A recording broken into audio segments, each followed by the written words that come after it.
મારું જીવન આનંદ તો બ્રહ્માનંદ તો બધું બધું બધું જ આપ ટળ્યા ને બધું નથી ગાતા નિરંજન સ્વામી બધા જ દાસ સ્વામી સરસ બનાવ્યું. સ્થિર થવાનું છે ત્યાં સ્વાધ્યાય ને ભજન મસ્ત.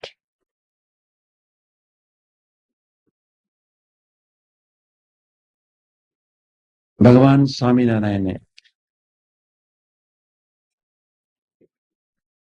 વચનામૃતમાં એક શરત સરસ મૂકી દીધી છે.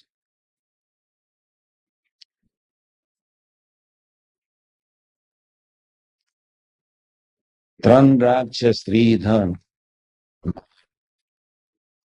કૃષ્ણા, વિત્તેશના, લોકેશના. આપના ટાળ્યા ના ટળે. પણ ગુણાતાન સ્વામીએ કહ્યું કે સંકલ્પનો મંદવાડ એ જ મોટો રોગ છે. પોતાની ઈચ્છાઓમાં રાખવો એ જ નિષ્કામ ધર્મ ભયંકર કચાશ છે. પોતાની વૃત્તિને 2 પ્રકારનો એક નિષ્કામ ધર્મ છે, એક બ્રહ્મચર્યનો અને બીજું પોતાની વૃત્તિમાં ન રાચે અને વૃત્તિ લય રાખે. સંકલ્પ વિકલ્પમાં ન રાચે, સંકલ્પ વિકલ્પ પ્રભુના ગમતામાં રમતા મૂકે. દેહ અને સૂક્ષ્મ શરીર ને સ્થૂળ શરીર, સ્થૂળ અને સૂક્ષ્મ શરીર પ્રભુના ગમતામાં રમતું રાખે.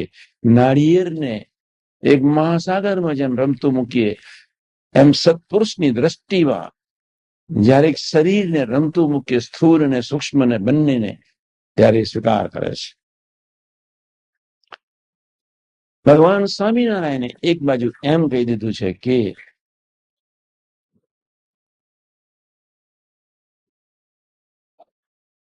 આ દરબારગઢમાં નિષ્કામ ધર્મ સહજ છે, એટલે અમને રહેવાનું મન થયું છે.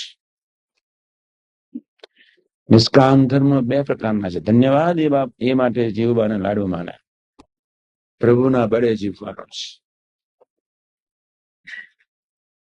મારા અવગુણ તે બી તું ટાળનારો છો.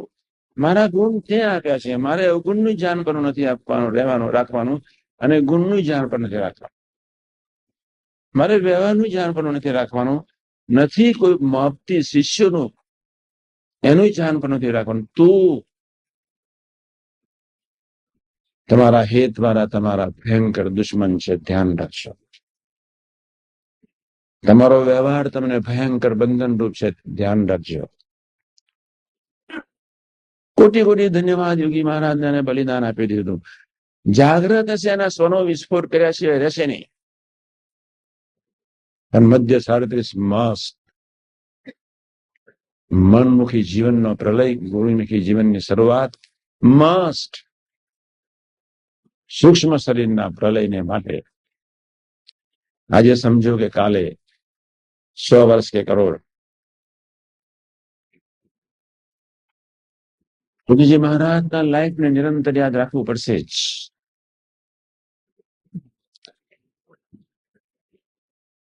વિજ્ઞાન સ્વામીજીને કેવી નિર્દયતા અને યોગીજી મહારાજનો કેવો સહજ સ્વીકાર. વગર વાંકે કોઈ વાંક નહોતો. એક ખૂબ સરળ હતા, 2 નો શબ્દ નહોતો, 3. અને વિજ્ઞાન સાહેબના મનમાં એમ કે આ જોગીને હું સત્પાત્ર બનાવું. એક અભિનિવેશ હતો. એ મૂર્ખ બી નહોતા. રીત રૂઢ હતી. બસ જે રીતને એમને સ્વીકારીએ, રીત બરોબર નથી. અને થ્રુઆઉટ લાઈફ એવું જીવન જીવ્યા. પોતાના ગુરુ શાસ્ત્રીજી મહારાજ તરફ જોઈને હસ્યા એટલા એમાં ગરમ થઈ ગયા. સાગરદાના પ્રસંગની કોને ખબર નથી. બધા ઘણા પ્રસંગોની તમને ખબર છે. ખાલી સ્વાધ્યાય કરવાની ખૂબ જરૂર છે, અને સ્વાધ્યાય કરીને ભજન કરવાની ખૂબ જરૂર છે. યોગી મહારાજનું જીવન એટલું જ કે છે, વસ્તુ તારે લઈને હું. યોગી મહારાજનું જીવન એટલું જ કે છે, કોઈ આકાર નથી મારા માટે, કોઈ મારા માટે આધાર નથી, મારા માટે કોઈ આનંદ નથી. એક તું આનંદ છે, એક તું આધાર છે, એક તું આકાર છે. શાસ્ત્રીજી મહારાજને રાજી થઈ જવું પડ્યું. બસ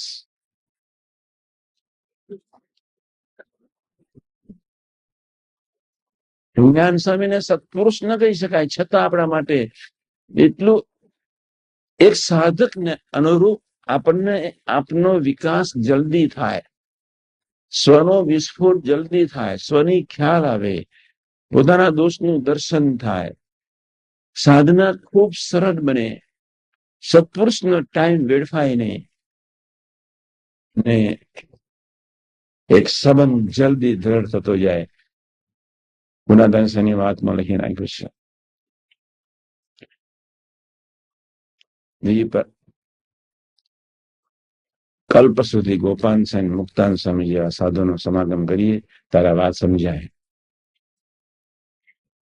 મહારાજે મધ્યના સાડત્રીસમાં કહી નાખ્યું, ખરેખર વાત ન સમજવી વિશે સંબંધ કરવો છે, ત્રણ લીટી યાદ રાખજો બસ. વિજ્ઞાન સ્વામી માટે એટલી જ પ્રીતિ, વિજ્ઞાન સ્વામીમાં એટલો જ વિશ્વાસ, વિજ્ઞાન સ્વામીને એટલો જ અધિકાર. હસતા જ જાય, હસતા જ જાય, હસતા જ જાય. એ રમકડાની જેમ બોટાદની તમને બધાને ખબર છે. નિર્ગુણ સ્વામી કે યોગી અહીં બેસ નહીં, વિજ્ઞાન સ્વામી કે અરે શાસ્ત્રી મહારાજ કે યોગી અહીં બેસો. નિર્ગુણ સ્વામી કે અહીંયા ઉભો રહે, વિજ્ઞાન સ્વામી કે અહીંયા. આમ જાય આમ જાય. કેટલું સરસ, કેવું અદ્ભુત દર્શન કરાયું. સાદો પસંદ નથી આ. સૌનાય થઈને વર્ત્યા છતાં શાસ્ત્રીજી મહારાજ ના રહ્યા. યોગી મહારાજ નું લાઈફ દુનિયાના કોઈ સામાન્ય સાધકના ભેજામાં બેસે એવું નથી.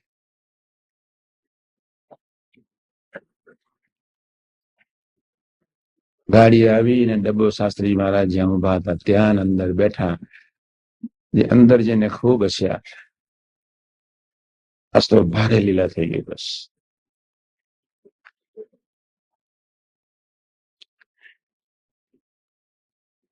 એ જ કેવું જીવન જીવી ગયા.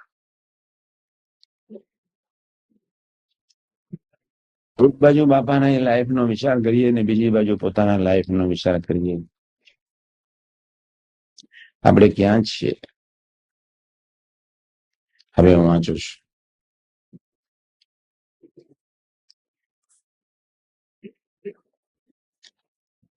અભ્યાનું 37 તો તમે બધાએ મોડે કરી દીધું હશે જ.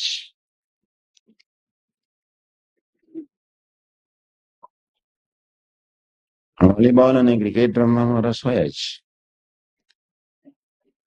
દેહનું જતન કરવામાં રસ હોય જ, મનનું જતન કરવામાં રસ હોય જ.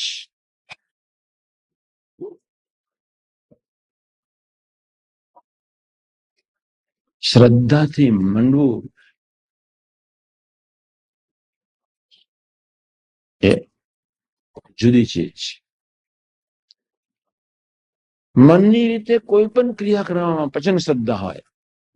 વૈજ્ઞાનિકોમાં પચન શ્રદ્ધા હતી જ.